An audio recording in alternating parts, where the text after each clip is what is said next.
La pasajera del San Carlos, de Arturo Pérez Reverte. Eran otros tiempos. Ahora cualquier imbécil puede llevar un barco a base de apretar botones y con una terminal de satélite. Pero entonces todavía quedábamos hombres en los puentes, en cubierta y en los hollados. Hombres para palear carbón, empapados en sudor como en la boca del infierno, o pasar días con el sextante en la mano, en mitad del Atlántico y con mal tiempo, acechando la aparición del sol o de una estrella para determinar latitud y longitud sobre una carta náutica. Hombres para destrozar un burdel en Rotterdam, secar un bar en Tánger o mantener al timón con olas de 8 metros, mirando al capitán silencioso y acodado junto a la bitácora como quien mira a Dios. También eran otros barcos y otros pasajeros. Los unos eran motoveleros que parecían aves blancas en el horizonte, o vapores de hierro testarudos y sólidos en el andar. Los otros eran tipos cuya fisonomía delataba su pasado o su futuro, plantadores tostados por el sol, con ojos amarillos de malaria, misioneros jóvenes acariciando sueños de gloria, o barbudos, flacos y febriles, atiborrados de dudas y de quinina. Militares de caqui, abrevando en grupos, funcionarios de blanco colonial, hundida la nariz en vasos de ginebra, esposas de tez pálida o enrojecida, avejentadas por los trópicos, negros de corbata, miembros del clan favorecido por la metrópoli, futuros ministros y también futura carne del linchamiento tras la independencia. Esos eran mis pasajeros. Durante muchos años los estuve llevando con sus equipajes ida y vuelta una vez al mes, entre Cádiz y Santa Isabel, con buen y mal tiempo, sin ningún percance que anotar en el cuaderno de bitácora del San Carlos. Salvo la última maniobra con 234 refugiados, 20 guardias civiles y 2 ametralladoras en el puente, cuando largamos amarras de Santa Isabel pegando tiros al aire para mantener alejada la muchedumbre que pretendía saltar el barco. Aún no estoy seguro de si para cortarnos el pescuezo o para que lo sacáramos de allí, pero aquella es otra historia. La que pretendo contarles empezó 6 o 7 años del último viaje. Corrían los tiempos en que Fernando Po era todavía eso, una colonia próspera y ejemplar, habitada por blancos altaneros y negros buenos, con plantadores de cacao que dedicaban el tiempo libre a emborracharse y a engendrar mestizos, y con un gobernador militar, hombre recto y católico practicante, que iba a misa los domingos y que al caer cada tarde rezaba el rosario en familia en la veranda de su residencia, un palacete colgado entre bugambillas, ceibas y cocoteros sobre el Atlántico. A ella la vi subir al barco en Cádiz. Recorrió la escada real, 5 metros de plancha inestable, vibrando bajo sus tacones altos, como solo uno de cada 100 mujeres sabe hacerlo. Con seguro balanceo de piernas y caderas, leve como un soplo, con la brisa cómplice haciendo ondear la falda de su vestido blanco. Todo en ella parecía dorado, el cabello, las pestañas, la piel. Martín, mi tercero, que por aquel entonces era demasiado joven y demasiado impresionable, alargó una mano para ayudarla a pisar cubierta, y ella se lo agradeció con una mirada azul que lo hizo enrojecer. Una mirada de esas por las que un hombre de los años antes era capaz de hacerse matar en el acto. Pero de todos nosotros fue el contramaestre Ceniza, acodado en la regala, con el humo de un cigarrillo rondando por su cabeza, quien resumió mejor la cuestión. He ahí una mujer, dijo entre dientes, y aunque yo, que estaba cerca, apenas pude escuchar el comentario, bastó el gesto de homenaje, una breve señal de asentimiento que hizo inclinando un poco la cabeza gris para que leyese en sus labios sin palabras. Porque de una forma u otra el contramaestre se limitaba a expresar un sentimiento general, compartido desde el puente, donde yo mismo estaba con un ojo en la maniobra y otro en la escala real, hasta el muelle, donde los estibadores con los brazos en jarra observaban admirados el paisaje. Ella era exactamente lo que en aquel tiempo aún llamábamos una mujer de bandera. Él subió detrás, flaco y bien vestido, sombrero de paja y corbata con calcetines a juego, con una maleta de piel en cada mano. Se le veía chico de buena familia en pos de un destino decente al regreso. 18 meses en los trópicos, funcionario medio de la administración colonial, comprometedora carrera más adelante, si lograba sobrevivir a la humedad, a la fiebre, al alcohol, al aburrimiento. Le calculé 30 años, un par más que a ella, y poco tiempo de casados, 2 o 3 meses a lo sumo. Fue un viaje tranquilo. Tuvimos buen tiempo y hermosas puestas de sol costeando África hasta el Golfo de Guinea. Ella solía pasar el tiempo en una hamaca de cubierta, bronceándose la piel con el cabello recogido en un pañuelo de seda, gafas oscuras y un libro en las manos. Al atardecer, antes de vestirse para la cena, la veíamos siempre a popa, observando las aves marinas que planeaban en la estela mientras la corredera desgranaba milla tras milla en el Atlántico. Tenía una forma peculiar de inclinar el rostro sobre la borda, como si la espuma de las hélices, al batir las aguas, arrastrase imágenes que no le disgustara ver desvanecerse mar adentro. Solo en aquel momento parecía sonreír como para sí misma, algo distante, con ese leve toque de fatiga o de hastío que a veces es posible percibir en algunas mujeres jóvenes a las que suponemos una historia que contar. Pero ella jamás contó nada. Se limitaba a una breve inclinación de cabeza cuando algún pasajero o tripulante le dirigía un saludo o cuando alguien, más atrevido, se hacía el encontradizo sobre cubierta. Creo que jamás la vi reír o pronunciar 10 palabras seguidas, ni siquiera cuando Martín, las 2 o 3 veces que ella y su marido fueron invitados a cenar en mi cámara, hacían esfuerzos desesperados por llamar su atención. A pesar de ello, cuando dejamos atrás el trópico de Cáncer, mi tercero estaba enamorado hasta la médula, y su dolencia aumentó a medida que nuestra latitud se aproximaba al Ecuador. Aquello me hubiera dado lo mismo en otras circunstancias, pero a fin de cuentas se trataba de mi barco. Ella era una mujer casada y su marido un pasajero absolutamente honorable, en principio. Además estábamos en alta mar, lo que me convertía en responsable moral de la situación.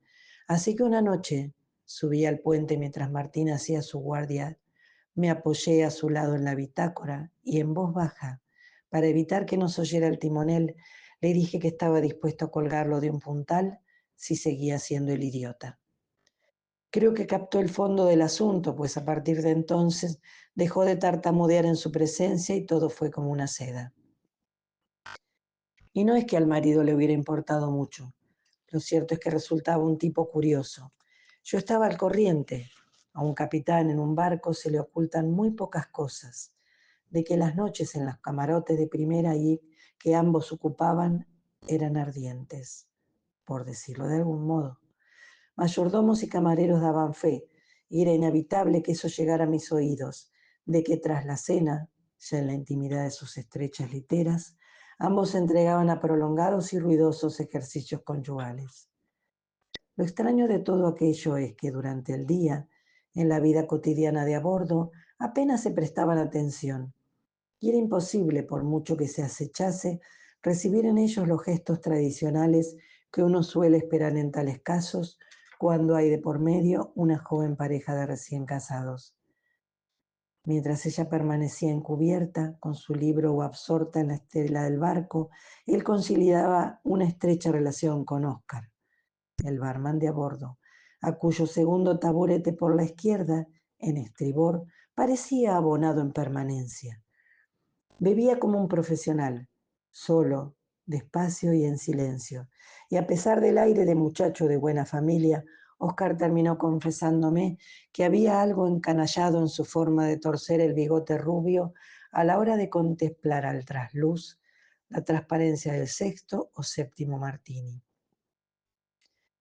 El resto del tiempo lo pasaba en el salón de juego, compartiendo tapete y baraja con un plantador muy adinerado, un comandante de la policía territorial que era una auténtica mala bestia, y el obispo de Bata, que regresaba de un cónclave en la península y se moría por el póker descubierto. El joven marido jugaba bien y tranquilo, con mucha sangre fría, Perdía con una sonrisa de desdén bajo el bigotillo rubio y ganaba encogiéndose de hombros, el humo rondando por su cabeza, que invariablemente tenía colgado su cigarrillo en la comisura de la boca. En toda una vida de zarandeos en el mar y broncas en los puertos, he aprendido un par de cosas sobre hombres. Sé a quién confiar el timón cuando la mar pega de través. Reconozco un fogonero en tierra por su forma de caminar cuando está borracho. Y en un bar adivino de un vistazo, entre 20 fulanos, ¿quién lleva un cuchillo escondido en la caña de la bota? Por eso, ante aquel mozo, estaba seguro de no engañarme. Alguien, su padre o su tutor, tenía que haber suspirado con alivio cuando, tras mover un par de influencias y conseguir meterla en destino en el bolsillo, logró subirlo a un barco, facturándolo para las colonias con su flamante mujercita, con la esperanza, imagino, de que tardase mucho en volver. Una mañana, con el sol reverberando en la rada de Santa Isabel como en un círculo de plata, echamos el ancla con el estrépito de cadenas y las maniobras de rigor, mientras harapientos en calzón corto afirmaban las estachas chorreantes de agua sucia.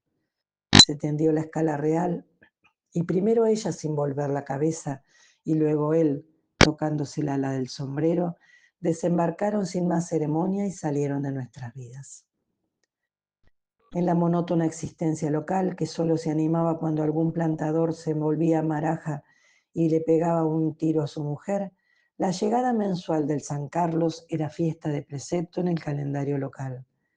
Mi barco era el único vínculo en que aquel tiempo unía a los colonos con la metrópole, así que la arribada rozaba el acontecimiento. La mayor parte de la población masculina blanca se congregaba en el muelle para asistir a maniobra de atraque, ver qué novedades deparaba la lista del pasaje y subir después a bordo para instalarse en el confortable, ventilado y bien provisto bar de la cámara, de que procuraban no salir hasta 2 días después, cuando llegaba la hora de largar amarras. Entonces se agrupaban todos de nuevo en el muelle para agitar pañuelos y envidiar la suerte de quienes ponían agua de por medio. Todavía me parece verlos, ruidosos, maledicientes, malhumorados, despotricando contra la gente, del mea pilas del gobernador y de los precios del cacao, enflaquecidos por las fiebres o grasientos y sudorosos, con sus camisas blancas o caquis pegados al cuerpo por la transpiración, y trasegando alcohol como si le fuera la vida en ello, deshechos por el calor, la cirrosis, la gonorrea y el aburrimiento. Por suerte que se fijaron en ella. Yo imaginaba lo que iba a ocurrir y no quise perdérmelo, asomado a babor. Apareció apenas su melena rubia en lo alto de la escala real, los vi agitarse en tierra, sorprendidos y ávidos, venteando una casa que, eso saltaba a la vista, estaba muy por encima de sus posibilidades. Hubo hasta algún silbido de admiración contenido a duras penas, cuando el marido, que bajó tras ella, y ajeno en apariencia a la expectación suscitada, llegó al muelle, y tras quitarse un instante el sombrero con irónica cortesía en atención a los espectadores, se la llevó del brazo. A mi lado en el puente, Martín, mirada obstinadamente en dirección contraria, hacia el mar, apretada la mandíbula y pálido como la chaqueta de uniforme que se había abonotado hasta el cuello para la ocasión. Ella ni siquiera se había vuelto a decirle adiós. Pasaron 8 meses antes de que volviéramos a verla. Al marido sí nos lo encontrábamos puntualmente a bordo, de 30 en 30 días, siempre ocupando su taburete favorito cada vez que tocábamos tierra en Santa Isabel. Llegaba a bordo con el resto de los blancos locales, saludaba a Óscar y se pasaba 2 días bebiendo como una esponja hasta que retirábamos la escala y largábamos amarras. Fue así, en el atestado bar del San Carlos, entre el humo de cigarrillos, rumor de conversaciones, codazos disimulados y risitas en voz baja, como las almas caritativas en que tan pródiga era la pequeña vida social de la colonia, me mantuvieron informado de los acontecimientos. Al principio era el tono compasivo, del tipo: pobre chico, con una mujer así, Usted ya me entiende, capitán. Seguido todo ello de una mueca desdeñosa o burlona y un guiño socarrón sobre el borde de un vaso, mientras al fondo de la barra, ajeno en apariencia a la glosa de su desgracia, el marido miraba abstraído por el ojo de buey, rumiando sus pensamientos entre los vapores, siempre compasivos del martini. En sus sucesivos viajes, a medida que el rumor del asunto se extendía hasta extremos que no podían pasar inadvertidos al propio interesado, el tono era ya de abierta rechifla, con bromas en voz alta, gestos alusivos e incluso comentarios directos que el marido encajaba con una media sonrisa entre aturdida y distante, como si aquella humillación pública pudiera ser aceptada de más o menos grado, a modo de resignada expiación por oscuros pecados solo él conocidos. Así, de escala en escala, fuimos siguiendo puntualmente la evolución de la historia. En principio había sido un plantador de cacao, el mismo que en el primer viaje compartió tapete y baraja con el marido en la cámara. Después vino el turno de un poderoso comerciante en maderas antes de que la fortuna sonriese a uno de los más altos funcionarios de la administración colonial. No tardó en correrse la voz y menudearon los candidatos. En el microcosmos blanco de la colonia no había secreto que resistiese un par de copas entre amigos. Además, los agraciados eran los primeros en alardear públicamente de tan soberbio trofeo de caza. Ella, matizaban con una mueca de envidia, quienes quedaban fuera de la categoría mínima exigida para ejercer derecho a opción. Picaba muy alto. Era también, al parecer, de gustos caros y muy ambiciosa, y sabía sacar partido de ello. Se hablaba de joyas, talones bancarios firmados entre arrebatos de pasión, y también de un par de apacibles vidas familiares deshechas irremediablemente, para gran escándalo de las almas pías locales y regocijo de quienes miraban los toros desde la barrera. Hasta los últimos viajes comprendí que la situación se volvía insostenible. El amante de turno, otro plantador de categoría, con posesiones en la isla y el continente, ocupaba la cabecera de la crónica local a causa de cierto desagradable suceso doméstico. Para una esposa cualquiera, a quien el espejo mantenía con objetiva crueldad al corriente de los estragos de una docena de años, entre humedades ecuatoriales y fiebres diversas, una cosa era no darse por enterado de que el marido se alegraba la vida jugueteando con las siempre dóciles miningas del servicio doméstico, y otra muy distinta, que el interesado regresaba a casa al amanecer silbando alegremente y con cabellos rubios enredados en la ropa. Así que una de tales madrugadas una esposa se había sentado a esperar en camisón bajo el ventilador que giraba perezosamente en el techo, con una botella de anís del mono en una mano y una pistola en la otra. Había errado el blanco por 15 centímetros, quizás porque cuando el marido abrió la puerta y se encontró con el cañón del arma apuntándole a bocajarro, la esposa ya se había bebido media botella de anís y su pulso dejaba mucho que desear. Ese tiro hizo mucho ruido, valga el fácil retruécano. El caso se hizo del dominio público y el gobernador militar, que hasta entonces había procurado no darse por enterado, decidió tomar cartas en el asunto. Aquello no era moral.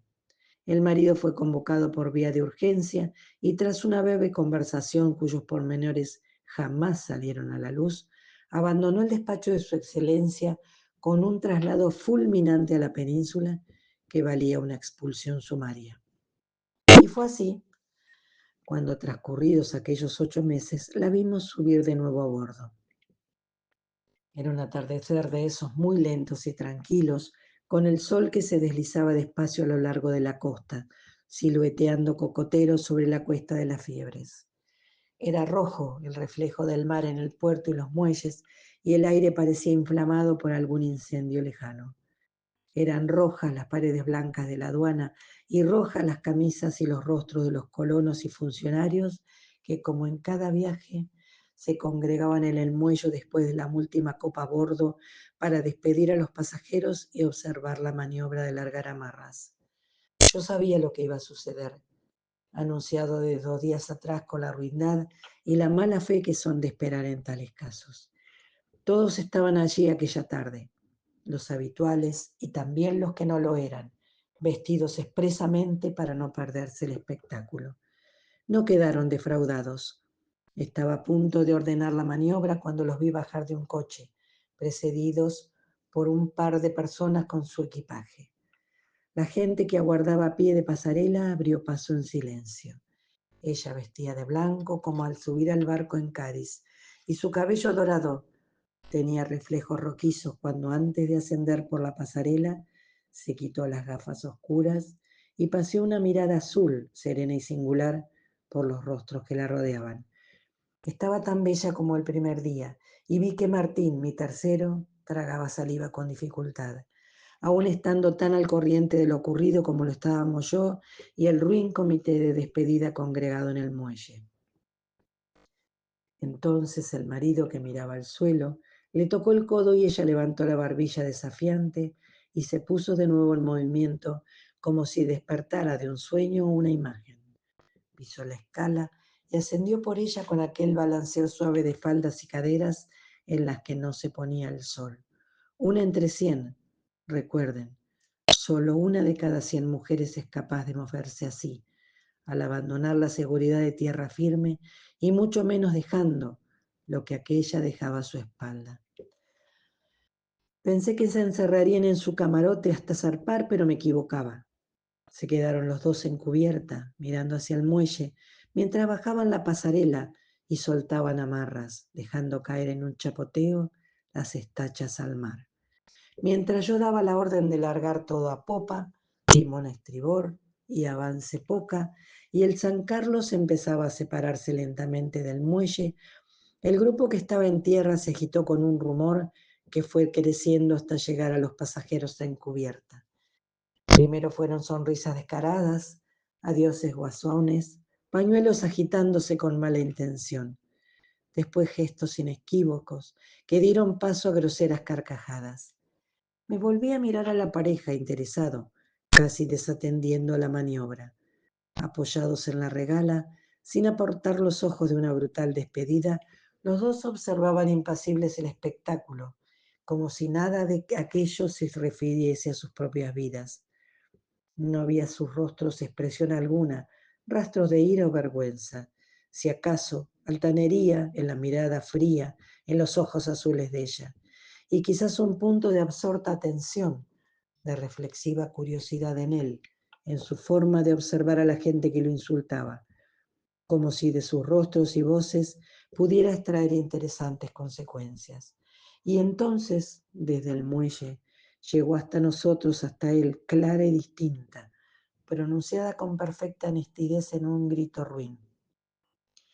Aquella palabra que yo había escuchado ya varias veces en voz baja, entre los rumores de bar y de a bordo, en cada escala, pero que hasta ese momento, ya en la impunidad del muelle con el barco zarpando, nadie había tenido el valor de escupirle a la cara. ¡Adiós, cabrón! Siguió un estallido de risas y de esa forma quedaron colmadas las expectativas del rebaño congregado en el muelle. Todo estaba consumado. Y entonces, cuando las carcajadas aún restallaban en el aire, él pareció volver lentamente en sí. Lo vi incorporarse un poco, todavía apoyado en la borda, e interrumpir a la mitad del gesto apenas iniciado de encender un cigarrillo. Se quedó mirando a los de abajo de hito en hito, pensativo, como si repasara sus rostros uno a uno. Entonces torció el bigotillo rubio en una sonrisa que nunca le habíamos visto antes, una mueca desdeñosa, casi cruel, de esas que tardan una eternidad en definirse y que siguen ahí incluso cuando su propietario se ha ido.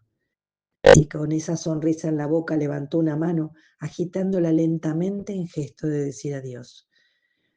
Para cabrones, vosotros, dijo por fin en voz alta y clara, muy despacio, arrastrando las palabras y volviendo hacia medias a la mujer, que permanecía impasible. Le pasó un brazo sobre los hombros y la trajo hacia sí, porque esta es una puta profesional. Se puso el cigarrillo en la boca, soltó una carcajada y con la mano libre se tocó la chaqueta a la altura del bolsillo interior donde tenía la cartera. Y vuestro dinero me lo llevo aquí. No olvidéis saludar de mi parte al gobernador. El viento soplaba de tierra con olor a raíces y humedad, enredando el cabello de la mujer sobre su cara.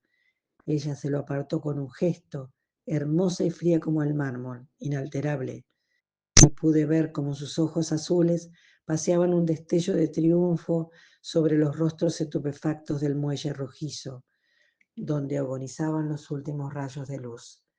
Entonces ordené timón a la vía y avante a media máquina, y con un rumor de hélices que hacía vibrar su viejo casco, el San Carlos puso proa al mar abierto.